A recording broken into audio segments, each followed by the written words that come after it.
En el nombre del Padre, del Hijo y del Espíritu Santo. Amén. Jesús, luz verdadera que ilumina a todo hombre, luz que llega a este mundo.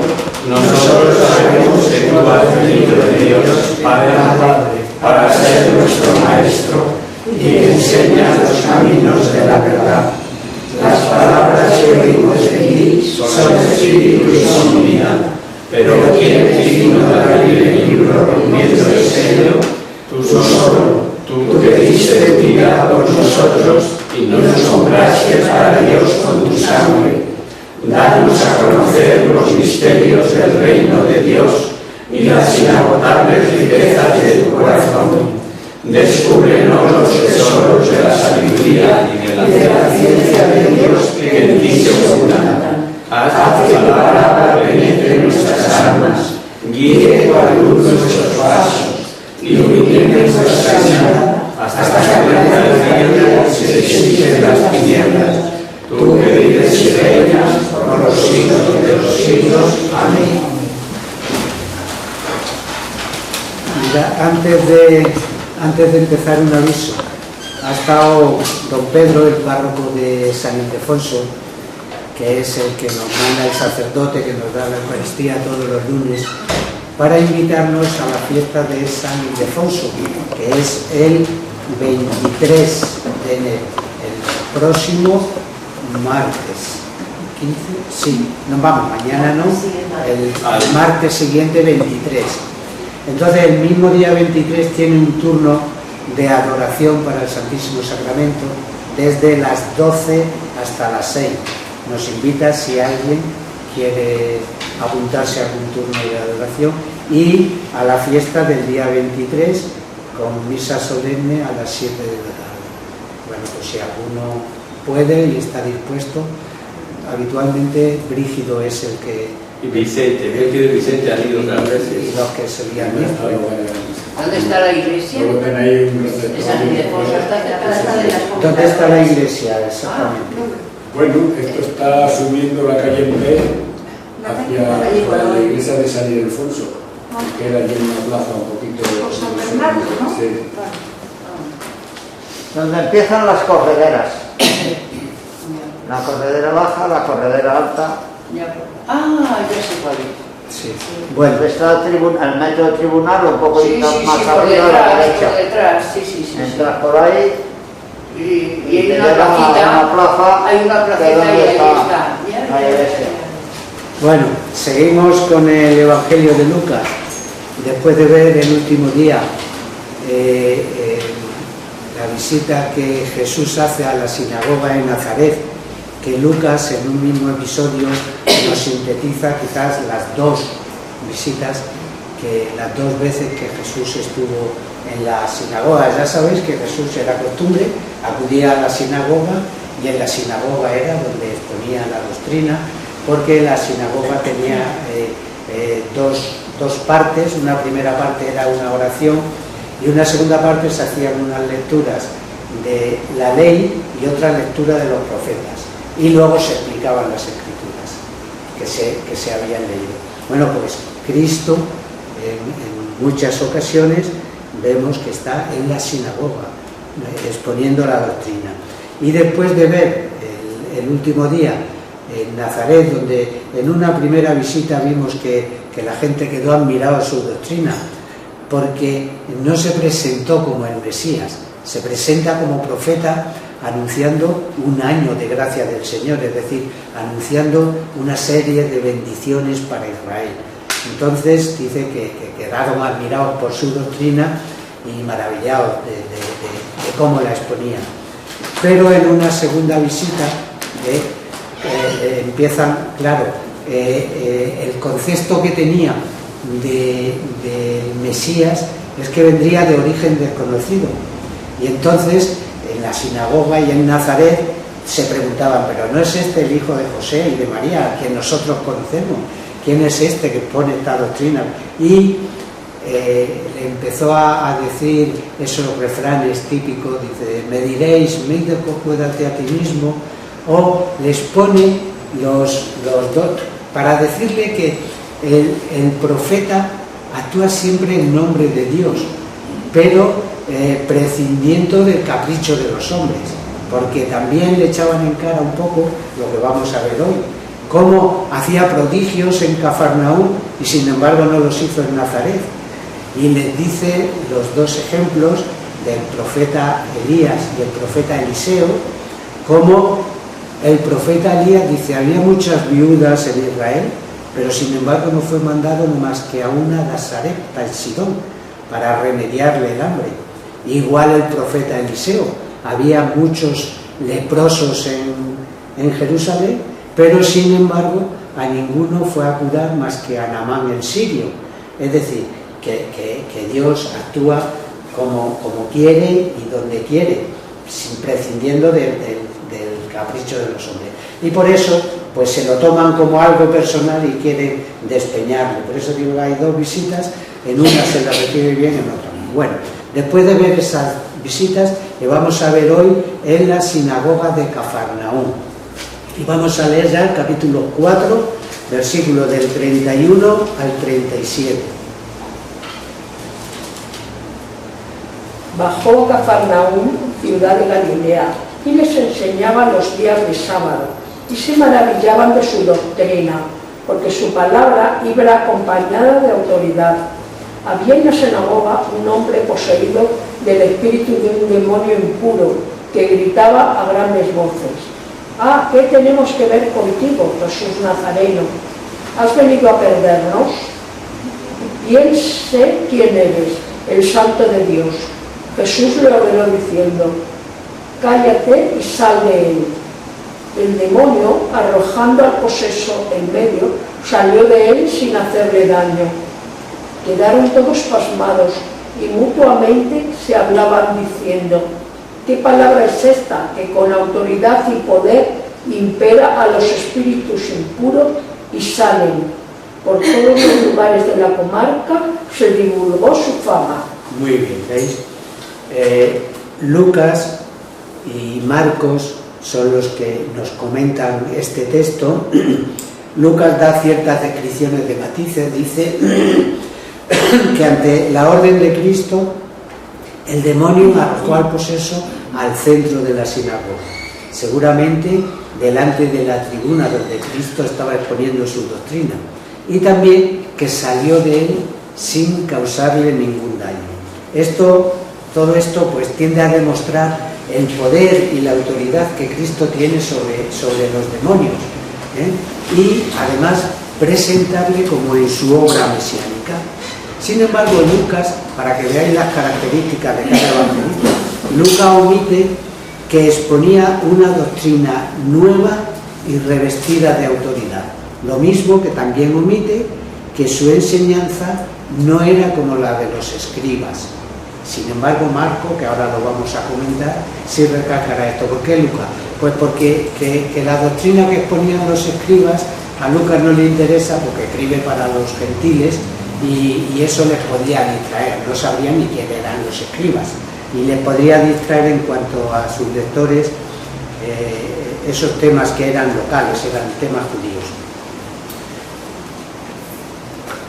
Vemos en Marcos el comentario a este texto de la curación del endemoniado. Aquel sábado, pues, Jesús asiste a la sinagoga, como era habitual en él, y expone algún texto, seguramente de la ley y de los profetas. Y ante esa exposición es lo que causa admiración en la gente que lo escucha, en los oyentes. ¿Por qué? Dice, porque enseñaba como quien tiene autoridad y no como los escribas. Fijaos, la enseñanza de Cristo ahora es una enseñanza nueva, es un método nuevo, y él habla como quien tiene autoridad, como quien habla de lo suyo. Recordad que él en muchas ocasiones dice que no a abolir la ley, sino a perfeccionarla.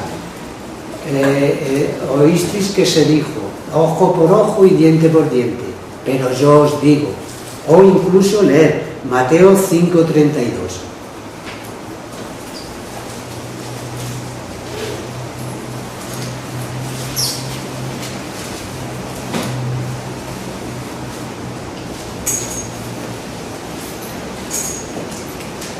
Pero yo os digo, todo el que despide a su mujer, excepto en caso de fornicación, la induce a cometer adulterio.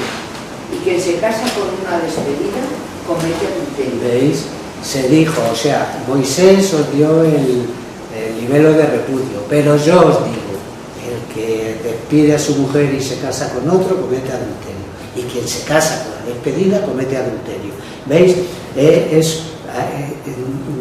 Su doctrina es como con autoridad propia. Eso era lo que le llamaba la atención y por lo que estaba maravillado de su doctrina, expuesta con su propia autoridad. ¿Por qué? Y además era un método nuevo, porque los escribas o los que exponían la lectura y luego la explicación tenían que fundamentar su explicación o en las escrituras o en la tradición, y la tradición que tenían era la tradición rabínica. El rabino tal ha dicho esto, rabino tal ha dicho lo otro, y se perdían en un sinfín de este dice, el otro deja de decir y el otro dice, que no conducía a ninguna parte. Pero el método de Cristo es distinto. Él interpretaba con su autoridad. Habéis oído que se dijo, pero yo os digo. Y esto mismo pues era una insinuación de su divinidad, porque ¿quién puede interpretar las escrituras, que es palabra de Dios, con autoridad propia si no es Dios? Por eso esto no era nada más que insinuar que él tenía poderes divinos. Bien, pues en esta reunión de la sinagoga había un hombre poseído por un espíritu inmundo, es decir, por un demonio impuro. Y fijaos, el milagro se realiza, y es curioso porque el endemoniado no le pide, es el demonio. El demonio, ante la doctrina de Cristo, le conoce, sabe quién es, y dice: ¿qué hay entre ti y nosotros, Jesús Nazareno? ¿Has venido a perdernos? Te conozco, tú eres el Santo de Dios. ¿Veis? El demonio le increpa que no venga a perderlos, que no venga ya a perderlos, a disminuir ese poder que el demonio tiene en el mundo, que empieza a disminuir con la llegada del Mesías. Es verdad que el profeta Isaías dice que estos poderes del demonio serán al final encadenados por Dios, pero estos poderes han empezado a quedar disminuidos con la llegada del Mesías. ¿Cómo? Pues como vimos también el día anterior, con la primera victoria sobre el demonio en las tentaciones, en el desierto, expulsando ahora a los demonios también, y lo que será, pues la victoria definitiva de Cristo sobre el demonio con su muerte y resurrección. Y Cristo, con un gesto de imperio, lo mandó callar, como lo hizo en otros muchos motivos. Cristo en distintas ocasiones manda callar, o cuando ha hecho un milagro patente, pues al que se lo ha hecho le dice que no lo divulgue, que no lo diga, y siempre es por el mismo motivo, porque no con esa expectación mesiánica que había, pues pasa lo que intentaron cuando multiplicó los panes y los peces, que la gente se fue a él y querían proclamarlo rey. Y entonces desviarían su misión de mesianismo, el Mesías que esperaban, y probablemente pues harían intervenir pues al Sanedrín o incluso a la misma autoridad romana, viendo que fuese un Mesías triunfante como ellos esperaban. Por eso él, en ese mesianismo humilde y callado, pretende que no es el momento de manifestarse como Mesías, y siempre, en muchas ocasiones, lo vemos que él manda callar a quien lo ha curado. Los evangelistas, Lucas y Marcos, presentan este caso con una marcada finalidad, que esa doctrina nueva que Cristo predica está rubricada con el milagro. Bueno, pues se valía de esos signos para ver que tenía autoridad propia para interpretar. Vale. Seguimos. Leemos el versículo 38 y 39 del capítulo 4. Salió de la sinagoga y fue a casa de Simón. La suegra de este se encontraba enferma con fiebre muy alta y le pidieron que la curara. Él se inclinó sobre ella, ordenó a la fiebre, y la fiebre la dejó. Ella se levantó inmediatamente y se puso a atenderle. Bien, veis, los tres sinópticos narran este episodio, que no tiene mucho más.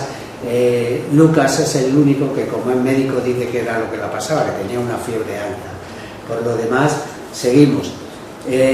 Las nuevas curaciones, versículo 40 y 41 del 4. Puesto el sol, todos cuantos tenían enfermos de cualquier enfermedad lo llevaban a él, y él, imponiendo a cada uno las manos, los curaba. Los demonios salían también de muchos, gritando y diciendo: tú eres el Hijo de Dios. Pero él los reprendía y no los dejaba hablar, porque conocían que él era el Mesías. ¿Veis? Lo que se pretende con estos dos versículos pues es hacer ver la grandeza de Cristo. Mateo ve en esta serie de curar enfermos y ponerle a cada uno las manos, de salir los demonios, ve el cumplimiento de una profecía de Isaías, que ahora veremos. Marcos, ante la curación de endemoniados, dice que a todos les prohibía hablar, como habíamos dicho antes. Y Lucas explica el porqué.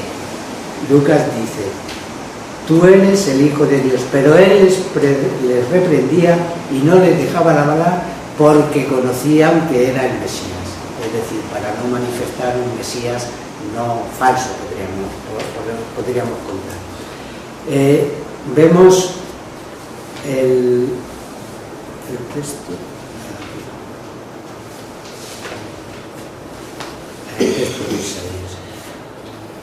El texto de Isaías dice, leer Isaías 53:4.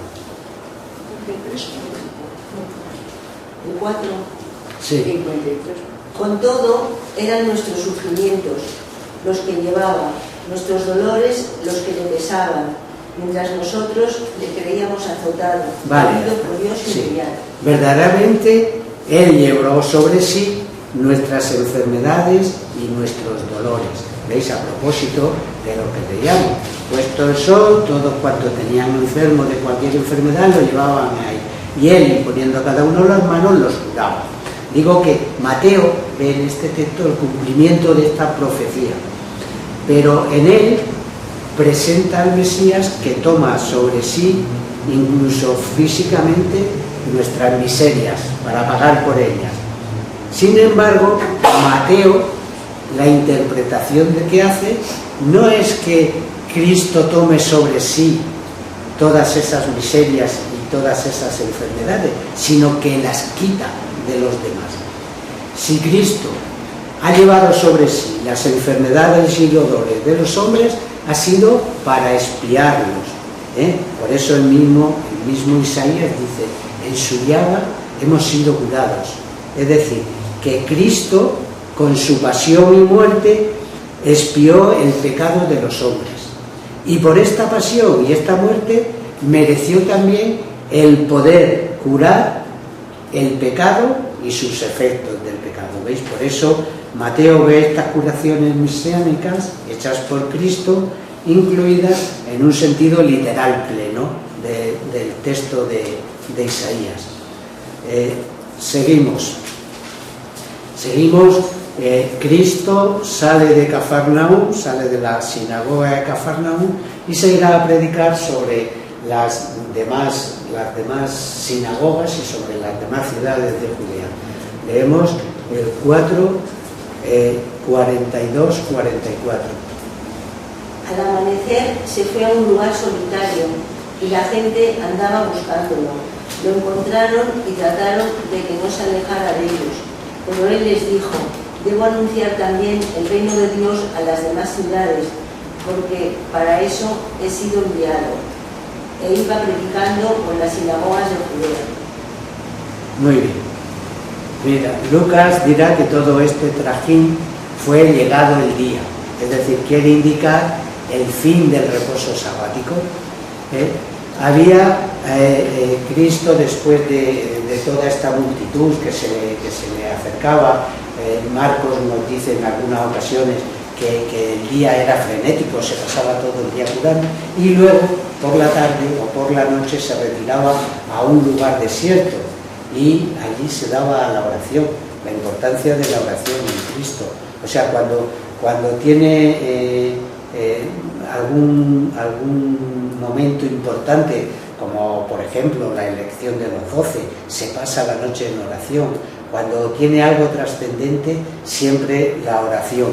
Incluso pues cuando se retiraba a estos lugares, la gente le retenía para que no partiese de ellos, y la gente vuelve a forcejar por estar con él. Pero el plan del Padre era el plan mesiánico establecido para él, y era que tenía que ir a predicar la buena nueva por otros pueblos. Por eso él les dijo: es preciso que anuncie también el reino de Dios en nuestras ciudades, porque para esto he sido enviado.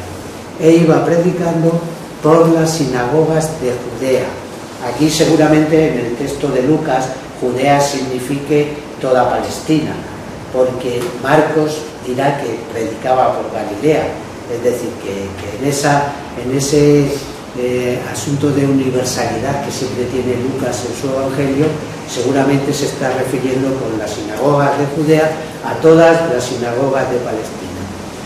Y vemos ya el episodio de la pesca milagrosa y la vocación de los primeros discípulos. Leemos ya el capítulo 4, versículos del 1 al 11.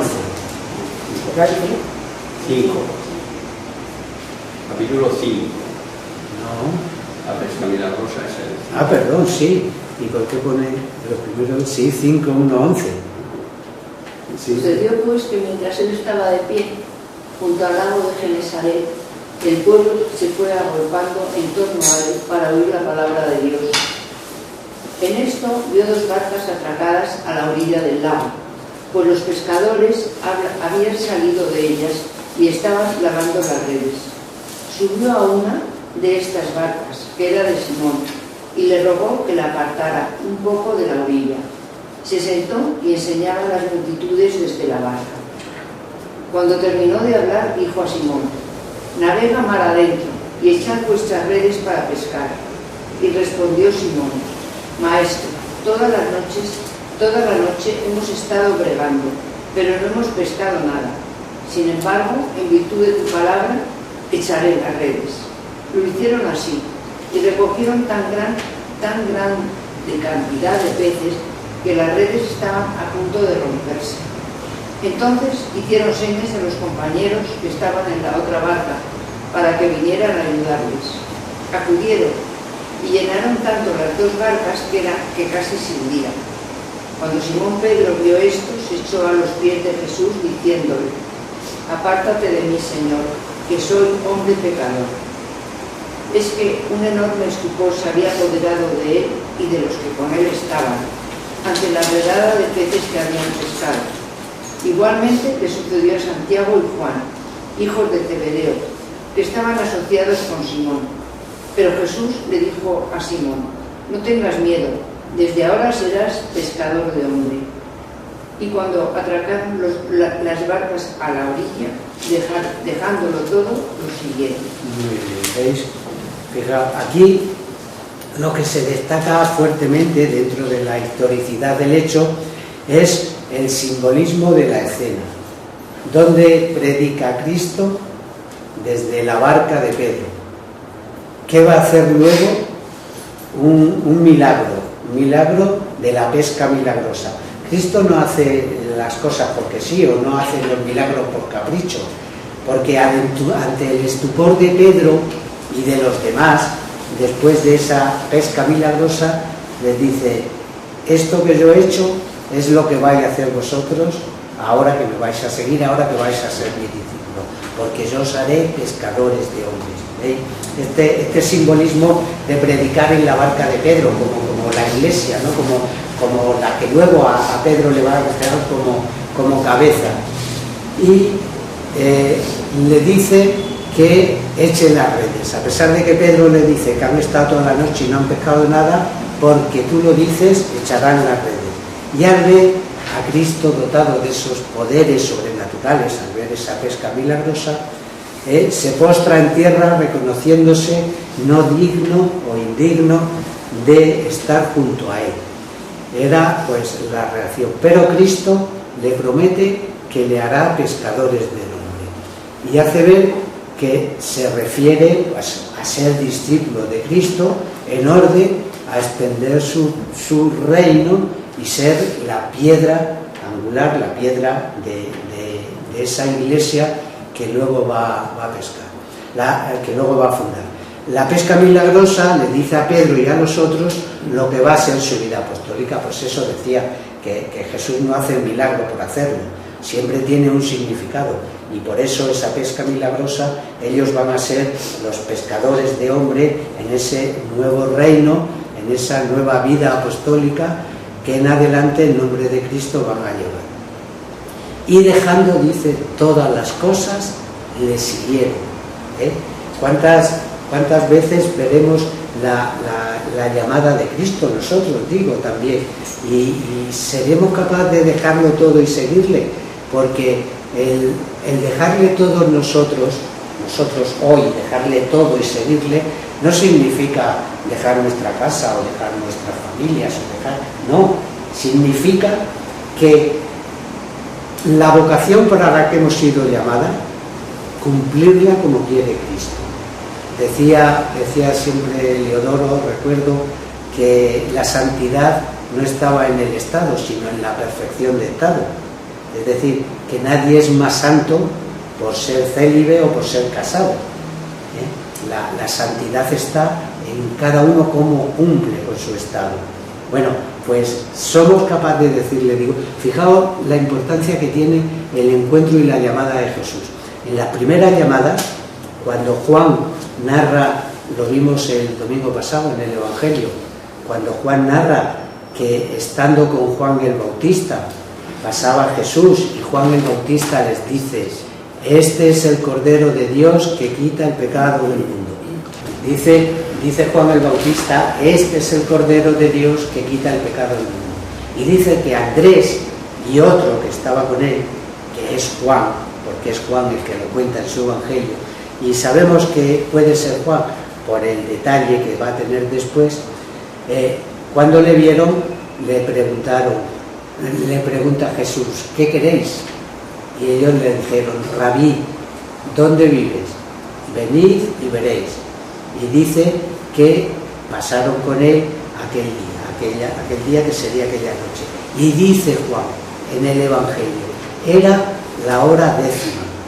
Fijaos si le impresionó esa primera llamada de Cristo, que se le quedó grabada hasta la hora. Bueno, pues hay muchas horas décimas en nuestra vida también. Somos capaces de seguirle dejándolo todo, que ya digo que el dejarlo todo es cumplir con nuestra vocación, con la que hemos sido llamados, y cumplir como Dios quiere, como Cristo quiere. Y dejándole todo, ellos le siguieron. Fue definitivamente pues la llamada a los primeros apóstoles, a los primeros discípulos que hemos visto. Seguimos. ¿Y por qué sigue poniendo aquí 4? Es el capítulo 5, 12, 16, la curación de un leproso. Estando Jesús en una ciudad, un hombre lleno de lepra, al verlo, se puso de rodillas ante él y le dijo: Señor, si quieres, puedes limpiarme.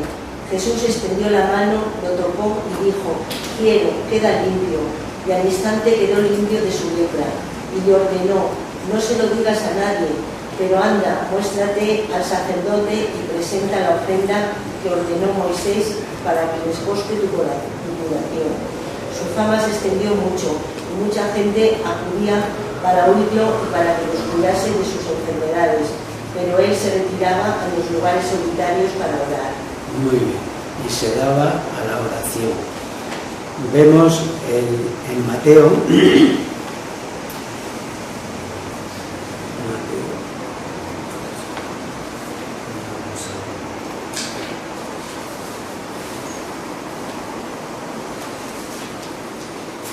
la curación de este leproso.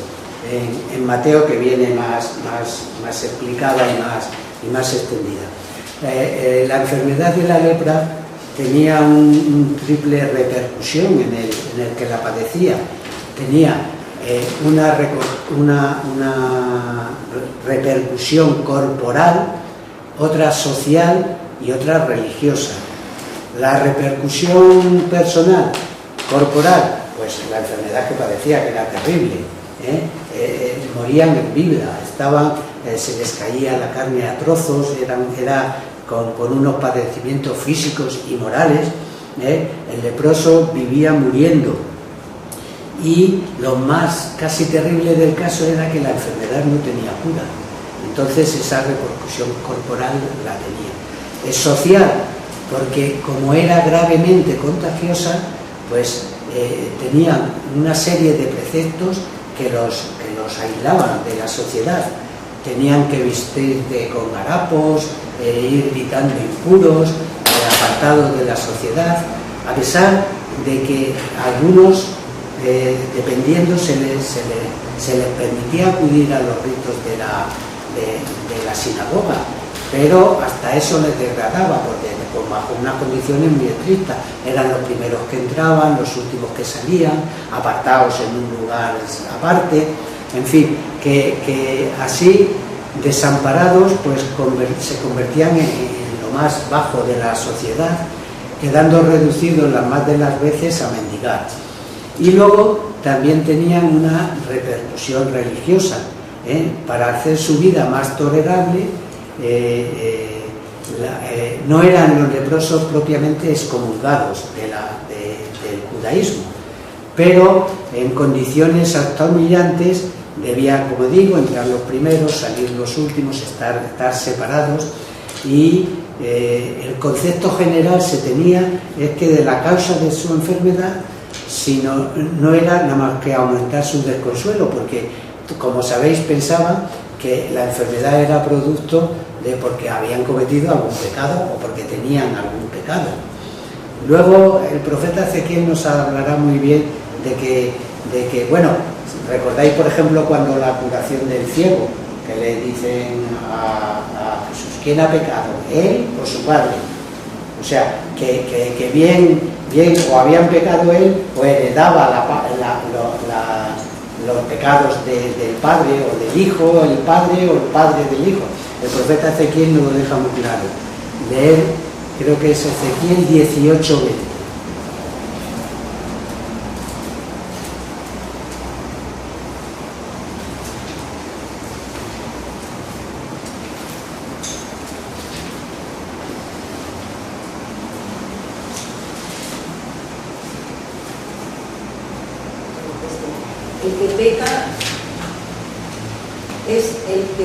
El que peca es el que morirá.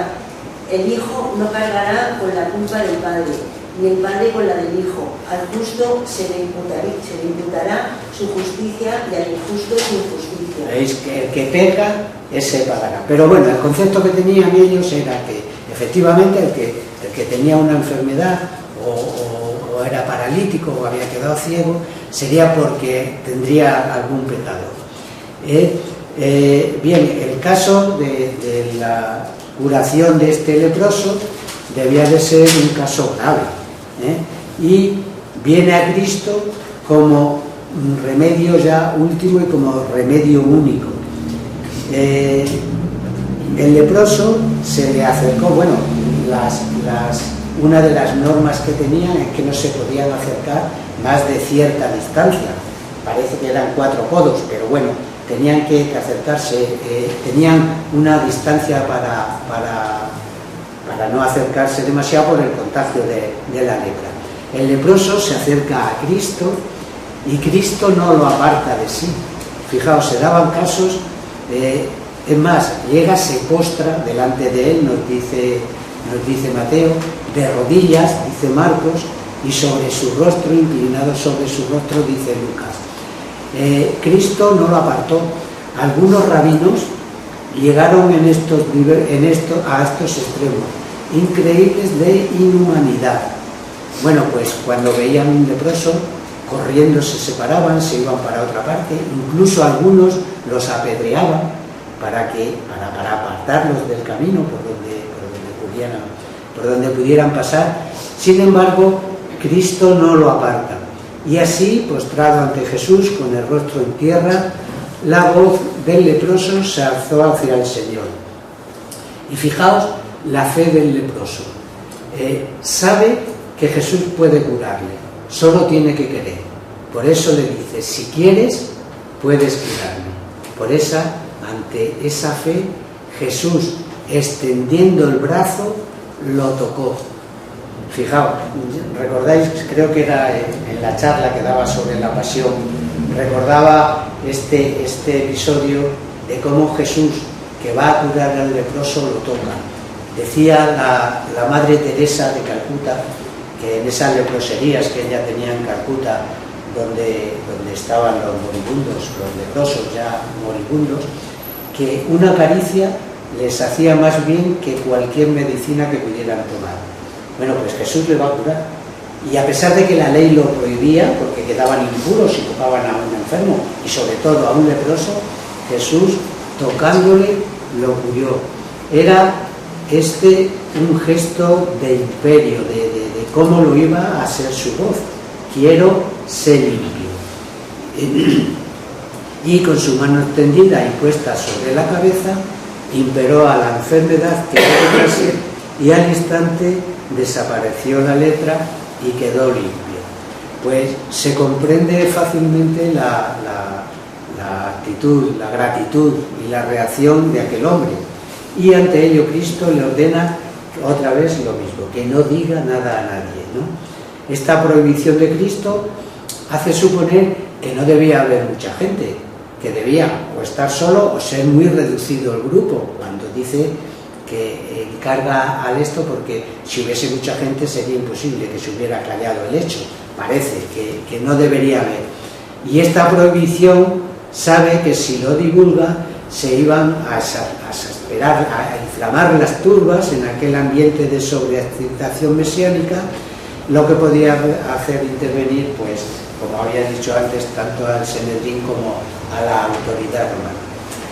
Bueno, el objeto directo de enviar este leproso a Jerusalén, le dice, preséntate ante los sacerdotes, el objeto directo primero, pues es para que cumpla con la ley, para que el sacerdote le considere limpio.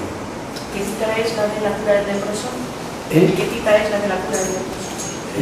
En Lucas es Lucas 5, 12, 16. En Mateo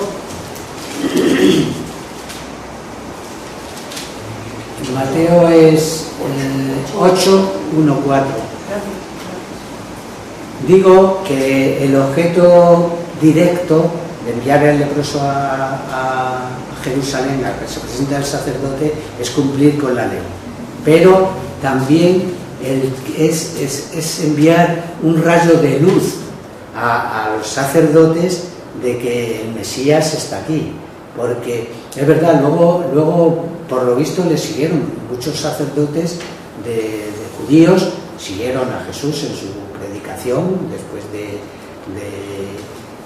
su oficio de sacerdotes judíos. Muchos se convirtieron y fueron seguidores de Cristo. Enviarle también como en un segundo plano, podía decir, pues era como un rayo de luz mesiánica a aquellos sacerdotes. Y curando enfermos de todo tipo, lo que era una señal de la obra del Mesías. Pero el leproso comenzó a pregonar su curación, pues creando esas dificultades a Cristo. Dice que Cristo se retiró a un lugar para darse a la oración. Bueno, pues creo que nos vamos a quedar aquí, solamente sí, porque el próximo día continuamos con la curación del paralítico, también muy interesante, ya veremos.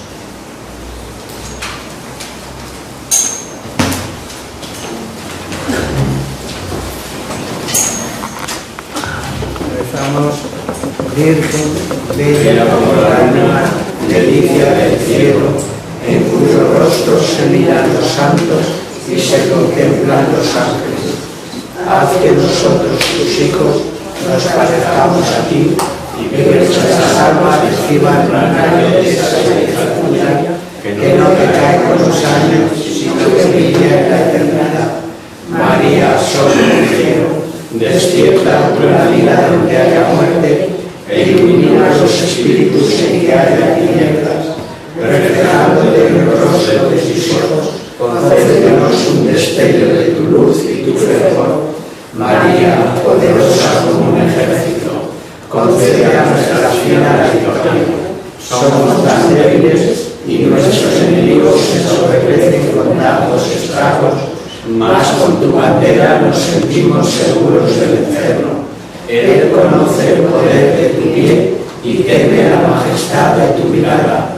Sálvanos, María, bella como la luna, única como el sol, temible como un ejército de